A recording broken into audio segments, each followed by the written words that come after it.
guys! Good morning, good afternoon, good evening sa lahat. Ayan.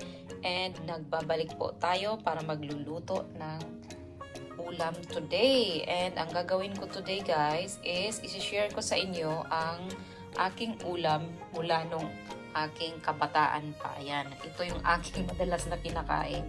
Ang gagawin natin today is pritong isda na anduhaw na sinabawan. Ayan. Ang ating mga ingredients is ito. Meron tayong dalawang isda na anduhaw kasi hindi ako sure kung kumakain yung asawa ko nito kasi first time ko itong niluto. Naalala ko lang na kinakain ko to noon. Kaya nagki-crave ako na kainin siya. Ito ang ating kailangan isda. Ayan, nilagyan ko na siya ng guys. Nilagyan ko na siya ng hinugasan ko na siya. Hugasan na tapos tinanggalan ng sa mga ilalim. Ayan. Tapos pagkatapos ng hugasan, punasan ng paper tissue and then lagyan natin ng asin. Babad natin siya sa asin. Tapos lagyan natin ng white pepper. Ayan, yung puti na paminta guys. Ayan, babad lang siya. Tapos kailangan natin ng upo. Ayan, nakabili ako ng upo. Tuwang-tuwa ako kahapon kasi dumaan ako sa grocery. And nakakita ako ng upo kaya bumili ako. And also this one, alugbati. Ayan, nakakita ako ng alugbati kaya bumili ako. Kasi bihira lang yung alugbati lumalabas sa Japan pag summer lang. Kaya yun, ayan, I got this one, alugbati. And then, ang kailangan lang natin ito ay garlic and durugin nyo yan. Garlic and itong ginger. Ayan, garlic and ginger. And then, pampalasa natin. Kung meron kayong magic sarap yan, pwedeng magic sarap. No, ang ginagamit namin is ajinomoto or asin. Pero, hindi na ako gumagamit ng ajinomoto ngayon. Kaya ito na ang gagamitin ko. Ito meron tayong asin, meron tayong ground black pepper and olive oil guys. Kasi ang olive oil guys napaka-healthy. Pero noon wala namang olive oil sa probinsya. Ang ginagamit namin noon is coconut oil. Gumagawa kami ng coconut noon. Kaya mahal naman dito sa coconut oil sa Japan. Kaya ito na lang gagamitin ko olive oil. So now, ang ating unang gagawin is fry natin ang ating isda. Ito, ipa-fry natin siya. Magpainit lang tayo ng kalan. Ayan. Buksan lang natin yung ating exhaust fan para hindi mag-ano yung amoy sa ilalim. Guys, ang gagawin natin, lagyan natin ng olive oil. Konti lang guys kasi non-stick siya. Non-stick ang gagamitin nyo. Konti lang yung mantika na ilagay nyo para makasave kayo. Ayan. Mas maganda gumamit kayo ng non-stick na kalan para makasave kayo sa mga mantika. Tapos healthy yung ating pagkain, ganyan. Tapos ilagay lang natin yung ating isda. Ayan. Ilagay lang natin siya dyan. Hindi na natin siya ilulubog sa mantika guys kasi maluluto naman siya dyan sa non-stick eh. Tapos i-cover natin mamaya.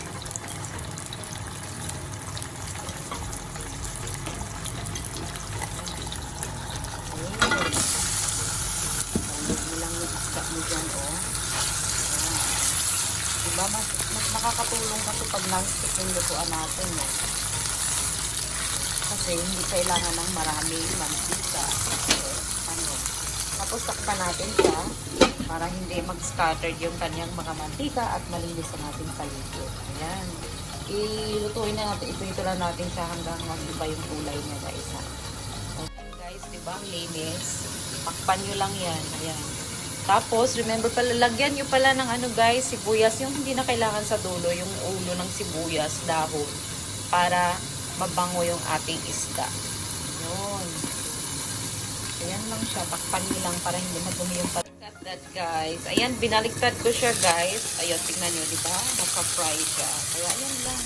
Konting mantika lang. And then cover. Maluluto din naman. Ayan. Kain lang natin na maluto siya. There you go. Ayan na siya, guys. Ayan, buto ng ating isda. Buuin natin to. Tapos, tanggalin muna natin. Gagawin natin, ayan. Hindi na kailangan hugasan to, guys, oh. Ayan, mainit pa siya, diba? Hugasan, punasan nyo lang ng white pepper ang inyong non-stick na lutuan. Tapos, magluto ulit tayo dito. Habang mainit pa siya, save pa siya sa gas. Ayan. Punasan nyo lang yan, di ba malinis na. Look at that, ang linis. Yun. Punasan lang natin ng paper tissue. And then, luto ulit. So, lagyan ulit natin siya ng olive oil. Wait lang. Lagyan ulit natin ng olive oil. Ayan. Dati kasi ang ginagamit namin is coconut oil. Sa probinsya kasi maraming coconut. Dito sa Japan, ang coconut oil is so expensive. Kaya olive oil lang ating gagamitin. And then, dahil nalagyan na natin siya ng olive oil, ilagay natin ang ating garlic and ginger. Isa lang natin yan. Napaka-simple nito guys at napakasarap na ulam. Yan. Isa lang tayo ng ganyan. Palabasin lang natin yung amoy. Yung kanyang aroma. Ayan. Basta mo lang yan. Just isa-isa lang. Ayan, may nasunog pa pala dito ano. Sibuyas. Okay lang yan. Okay. Ayan. Palabasin na natin ang ating aroma ng garlic at ginger. Maganda talaga pag ano ang lutuan natin is ano non-stick kasi save sa time, save sa mantika at saka healthy. And then next natin gagawin igisa natin ang ating upo. Ayan. Igisa natin upo. Gawin natin ang ating upo. Ayan lang. Tapos, lagyan natin ng kaunting asin. Tapos, paminta. So, maraming paminta sa probinsya, no? Dinudurog-durog namin yung pamintang buo. Ayan, maraming paminta. Tapos, lagyan natin ng panglasa. Kung ano meron kayong panglasa dyan, magic sarap, pwede, okay kayo yan. Ayan, lagyan natin ng panglasa. Yun. Yan lang guys. Napakasarap nito. Magtutubig naman siya guys. So, no need na may ano siya. Lagyan natin ng tubig. Para mas masarap siya lalo. Kasi magtutubig naman yung ating gulay. Tapos pag na-half cook na to, may luto-luto ng konti ang ating upo. Lagay natin yung ating alugbati. Yan. That's it lang oh. Diba? Ang bango. Ito bango.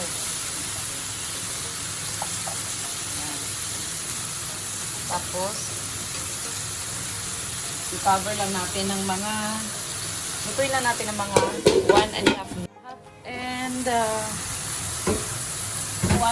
minutes na siya guys. Ilagay natin itong ating isda. Yan. Ilagay natin ang ating isda para sumama siya sa lasa dyan. Yun. Lagay lang natin yan. Lagay natin itong sibuyas na sunod. Napakasimple lang nito. Magtutubig naman yan. Yun. Diba? Yun o.